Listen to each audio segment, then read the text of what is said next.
to key members of the BlendYourLearning team. Welcome. Thank you. We already have one person join us, Jay Dekwa. You're welcome. Thank you for joining in. So let's start off by knowing who the two wonderful looking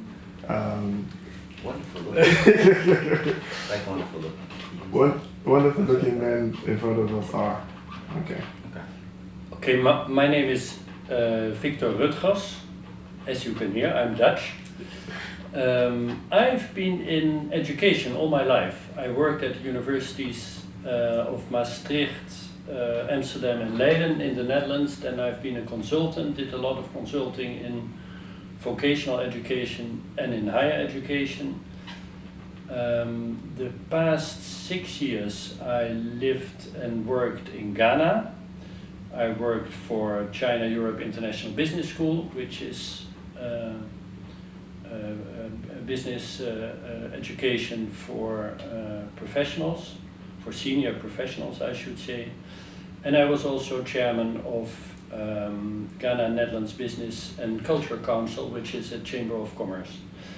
So I've been in education all my life, and what I learned is that lifelong training and development is key to individual development and to development of societies. And that has been on my mind all my life, and it led to the idea of BlendYourLearning that we will talk about later. Wonderful. That was quite an introduction. So let's go to the next wonderful looking gentleman on the left hand side. Hello everybody, Gordon Adomdza. I've also been in education for a long time, not as long as Victor, but I teach at Ashesi University. I've taught in North America for about 10 years, and I'm a researcher as well. So over time, it's become very clear to me that education needs to change. The way we train people needs to change. The way we help people acquire skills need to change. Right now, I'm sure you've heard of the skills gap. Try hiring somebody to do a knowledge-based work, and you realize that sometimes you have to spend so much time training the person that at the end you're better off just doing it yourself. And it's often the problem that people have these gaps in their knowledge that is not that hard to fill, but for the most part they have to take time off work to do it, time they can't afford. And then on the other hand, you have all these resources that they can tap into. And so there's a gap in their knowledge, and there's a gap in the acquisition of the knowledge that exists, a lot of it free, for them to close the gap in their knowledge. So what it means is that there's so many opportunities to develop new models, to innovate in the space, and try to help people close this gap, help people be more productive, so that they can be more successful. Interesting. Yeah, so that's my passion, is really looking at new models of innovation. Interesting. Welcome, Providence. We have Providence just joined us and is giving you a thumbs up for what you just said. So great stuff. So it sounds like both of you are very interested in education, and from what you said, you're looking at innovation. So is BlendYourLearning an innovative approach to the problems you've stated? And if so, what is BlendYourLearning? Right, so BlendYourLearning is a learning company, a learning initiative that is focused on professionals and middle managers, specifically to help them develop the skills and competencies they need without having to step off work for long periods, and so that they can close the skills gaps they have to move up the ladder, right? So for young professionals to be more successful in what they do, for middle managers to help them sort of build up so they can be more successful up the chain. the insight we came up with for this, and we'll talk a little bit about where the idea came from, but the insight really is that there's a lot of content available. Yeah. There are a lot of people who need this content. Yeah. Most of the content is normally online, right? Yeah. So we're talking about online content here. A lot of people who need this content, but they don't have the discipline to acquire and absorb this content. Yeah. And so how do we help people sort of be more successful acquiring content, a lot of it that is free, that they really, really do need? Okay. And that's where Blend Your Learning comes from, and that's what it's trying to do. Interesting. So in terms of, you said Blend Your Learning is a learning company for young professionals and middle managers. So who are young professionals and who are middle managers? Who are the sort of people you're looking to take the Blend Your Learning program?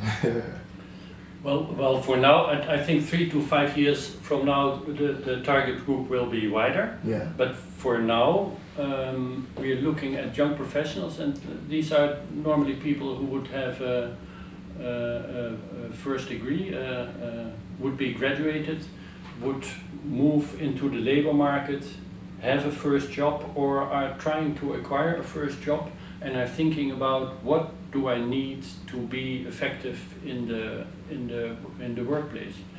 And what we do is we help those people assess themselves and see what competencies they have and which one they lack, and then we develop a learning program so that these are short programs, but as it is now, after 2 months you'll have developed the skills that you need in the workplace, but that you don't have right now. Interesting.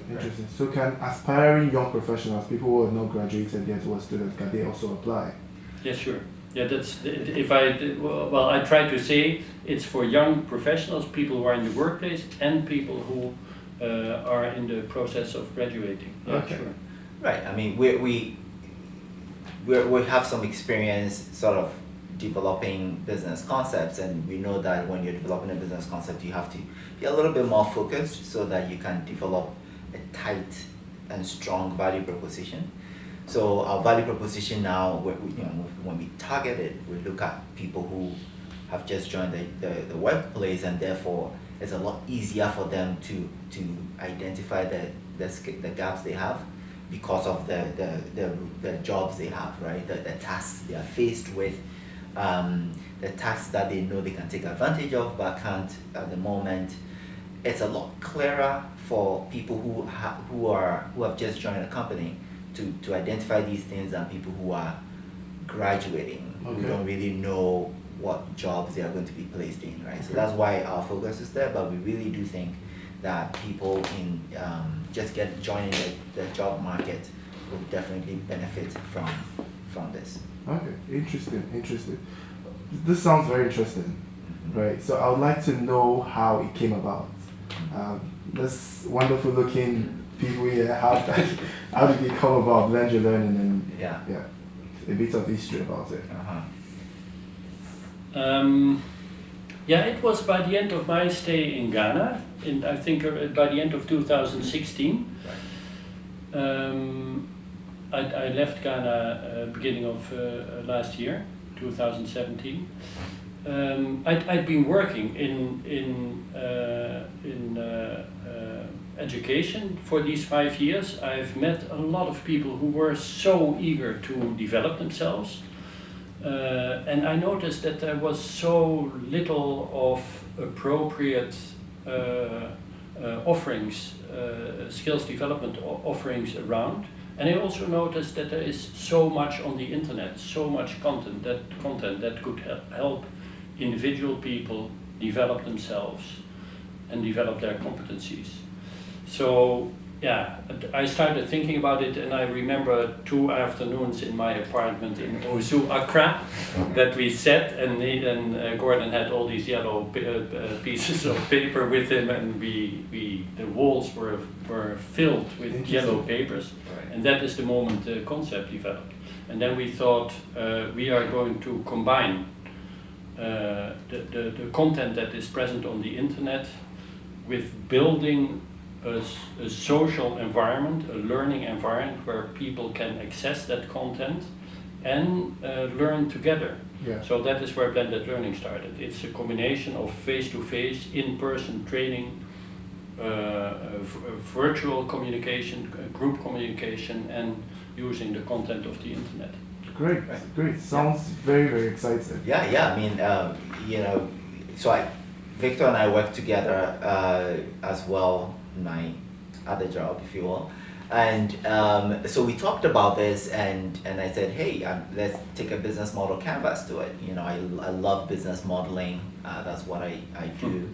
So that's where the yellow papers came from. So we wanted to, sticky notes. We wanted to sort of scope it all out, all the way from the beginning. Why is there a problem? What are people's situations and behaviors, learning behaviors, as they go through this process of acquiring skills? What are some of the ways in which they acquire skills? So we mapped the whole thing out, and the one thing we realized, as Victor was saying, this would be the insights, that there's a lot of content. We don't want to be content creators because there's too much content available. And we noticed something very interesting, that people in I would say the developed world, and forgive me if you don't like that, but people in the developed world are very much used to sitting in front of a computer and going through a course. Yeah. Okay, it's not to say that people don't do it here. Yes. It was we found out people were very comfortable with that, but then when we took the same lens and we looked around, we realized that education in our part of the world is very social, right? Yeah. It's about talking to your classmates, somebody explaining something to somebody, you teaching somebody something to somebody. There's a classroom environment, there's a back and forth. These are things that are hard to find in online courses. Yeah. They exist, hard to find. So what and then on the other hand, we realize there are so many systems that allow people or encourage people to meet and work through content. There are reading clubs, there are all these other professional clubs. There's Rotary, there's Lions. So the club meeting, there's Full Gospel. The club meeting deliberation process also existed. So we thought, how do we combine the two? Okay. Right? How do we bring really great content? It could be from Harvard, from Erasmus, from Delft, maybe from University of Ghana, Ashesi University. How do we bring this content into a facilitated environment, right? Where like-minded people who are interested in the subject area are meeting with a facilitator who is contextualizing a lot of the things that they are learning from Harvard. Okay. Right? And so it became the question of, how do you build a model around this? Yes. Right? How do you build a model that is scalable around this idea? Okay. Because you can do one or two, but then how does it grow? Yes. So that's what we've spent a lot of time on, trying to figure out how to build a scalable, fundable, bankable model on BlendYourLearning. That sounds quite interesting. Yeah, so that's where we are. But we're at that point where we're ready to test. We're having we have our first program. First program very soon, to sort of understand how people react to the idea, what they make of it, how they sort of go through that process. Okay. Yeah. That sounds very interesting. Welcome, Gal White House of Beauty. Thank you for joining in. Nice. If you have, That's a really nice name. if you have questions that you'd like to ask Gordon or Victor, if you have concerns or anything you want clarification on, please type and I'll ask. So let's go. You talked a bit about some parts of the program and how it works. So maybe you could run through, if for example I want to be a part of this, run through what that experience would be like and how it works. Okay. Let me try to explain a bit deeper what the program that will start in March, what it looks like. Yes. And bear in mind, we are a learning company, so everything we do is aimed at the learning of the people who participate in the program. Right. We start with a program on basic professional skills, and it has 2 modules. One module is about project management, and the other one is about effective communication. Okay. We know that these skills, whatever job you have, whatever position you have in the workforce, you need these 2 skills. So we start there, and we start when you register and when you pay your fees. The first thing you do is take an assessment, Okay. and it's an assessment by Kenhardt, which is a renowned Dutch company that does assessments of skills and competencies.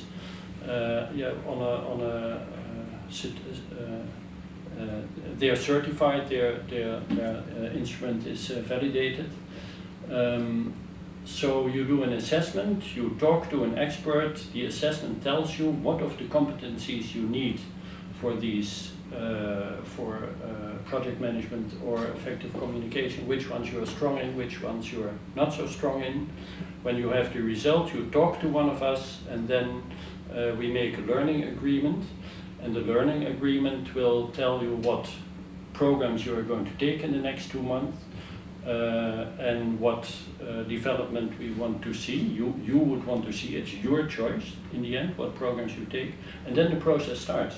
You get a number of programs, the TED Talks, short courses, MOOC.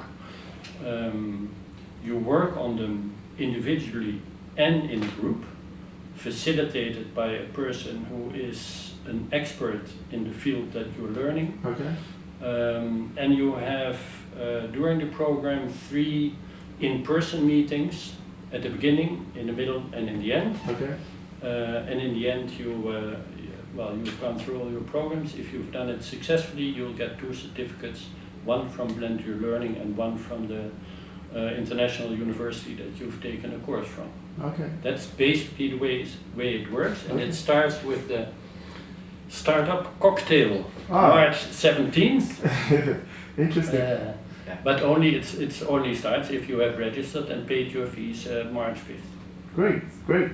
So just to capture what I get from this, or part of what do I get from this, before I go to, we have a question from Providence, but what do I get from this experience?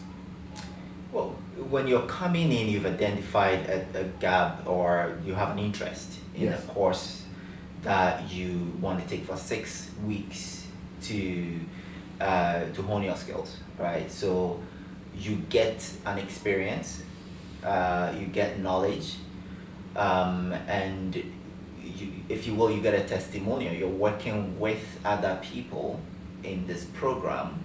So let's say you are a brand executive at MTN, and there's somebody from Fidelity on the program, somebody else from Nestle. Now you have a cohort, you have sort of a network, Okay. right?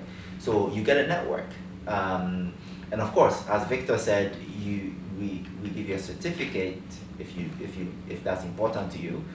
We think the experience is more interesting, the network is more interesting, but we get you a certificate, and as he said, BlendYourLearning gets you a certificate, but you also get certificates from the content provider that BlendYourLearning is connecting with to provide you with this experience, So you get a lot, Okay. You get a lot from this. You get the knowledge, the experience, the network, and the certificate if you want. Okay, perfect.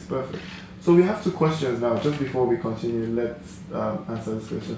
So the 2 questions are from Providence, and the first one is, will 3 months be enough to gather effective skills, and how intensive will it be? And the second question, which I can answer, so we can take both effective communication and project management course. So let me answer the second question, then we'll come to the first one. Right. No Providence, you can only take one, because the time you'd require to go through the course, right, because it's very intensive, I promise.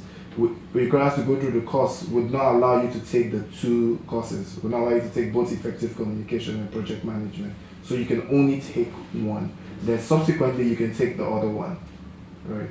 So let's go to the first question, which is, will 3 months be enough to gather effective skills, and how intensive will it be? Right. So I could take, and to just add up to the question you just answered, I think if Providence is thinking of loading up, because if Providence was taking extra classes somewhere, he or she could be taking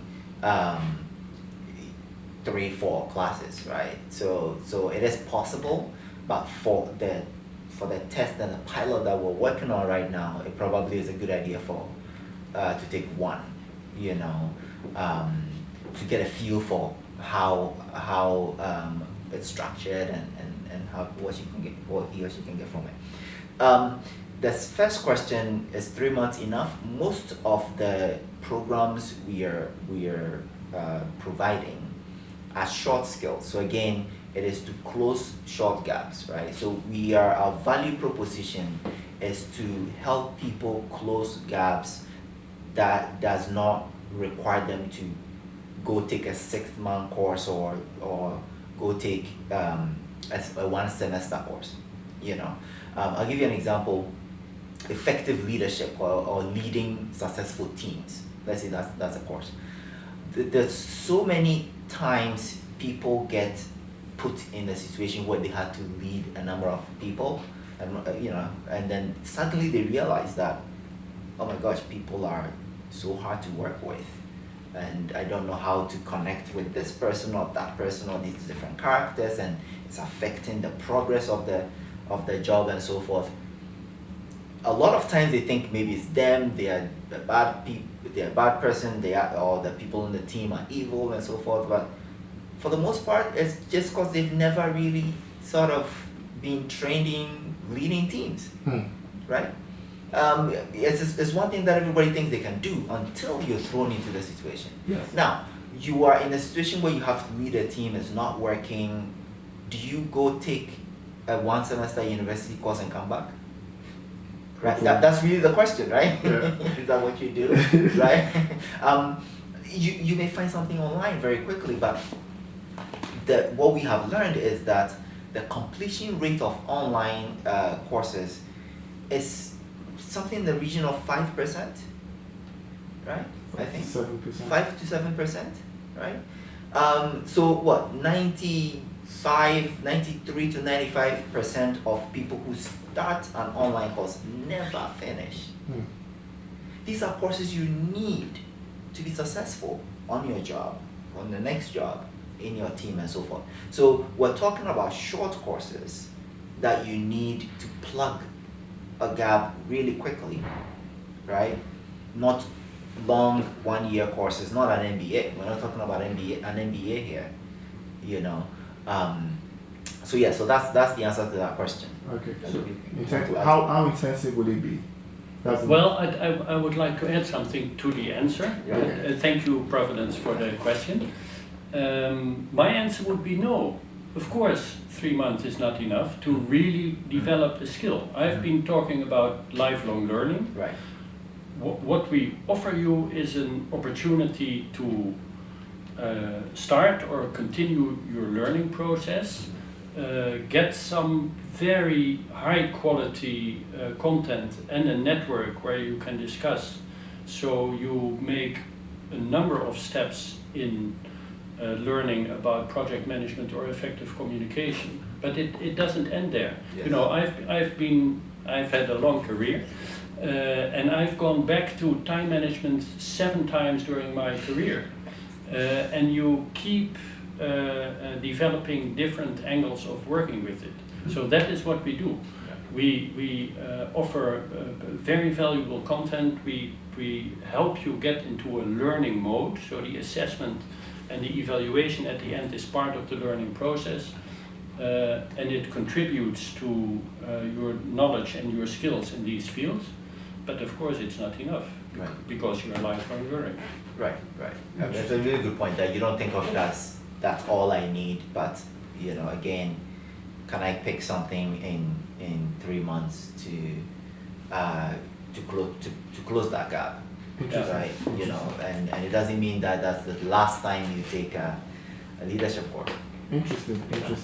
but you need it. You need it in the moment. You can go read, one of those leadership books or watch a video and get the 10 steps of becoming an effective leader, but then that it doesn't always apply, or you don't understand it well, or you haven't gotten to the bottom of it, right? And so a 6-week course will definitely do better than reading a book or watching a video. Interesting. That's some very great insights. Yeah. So you talked about lifelong learning, and you've talked about a few other things in terms of learning. So I assume that you have very strong views or perspective about learning. So we'd like to get your individual views or perspective about learning and just your own view. Okay. The first person to go. Go for it. Well, yeah, maybe, but this is very personal. People do it in a different way. Yeah. During my career, my way of working with lifelong learning is changing workplaces every 5 years and really taking times. I've been talking to quite a few coaches, and I've had groups, intervision groups, where I reflect on what I'm learning and on what I'm doing. So I try to be active in the learning, in learning about myself and about my professional skills and competencies, and changing the environment where I work is important. My best learning experience was moving from Amsterdam to Accra and live here and work here for 5 years, which gives such a different experience that during those years my learning curve was very steep. So my perspective on lifelong learning is that it helps enormously for your personal career and for your personal development to stay active in reflecting on where you are in your career and where you are as a person. Perfect, Yeah. perfect. So just before you go, Providence says the answers were very insightful, and he says thank you. Very good. Yeah. Thank you, Providence. Thank you, Providence. So what I'll add to that in terms of perspective on learning and lifelong learning is that the model of do, learn, do is awesome, right? That it is, I'm all for experiential learning, not academic, let's get a concept and talk about it, but let's get a concept and apply it. But why I like do, learn, do is that a lot of times you get into a situation where you're forced to do an activity without the background and understanding or knowledge. And I think that it's always great to try to learn a little bit more about it, right? So I have a camera, I've downloaded videos on how a camera actually works, professional SLR camera. I have a few, PDFs. I've actually never learned about it yet, but I take pictures, right? I take pictures, I play with ISO and stuff like that, and I know that I have to learn about professional photography, right? And I'm eventually going to do it. But what I'm saying is that it's totally fine when you are doing something, you have an activity, you are promoted, you filled in a gap for somebody at work, you didn't know about it, you jumped on board, and you now you can do it. Don't be satisfied with that, right? Have the urge to go back and sort of get to the bottom of the process, of the field, of the topic, of the subject area. Go a little bit deeper. Get an understanding of why some of the things you were doing work and why some of them don't work. And I think that's really how we prepare ourselves to be successful. That's how we get into this mode of lifelong learning. It's not just because you try something and it works means that you're an expert, right? Oftentimes there'll be a lot that you don't know about it, or a lot that has happened in the field that you haven't caught on?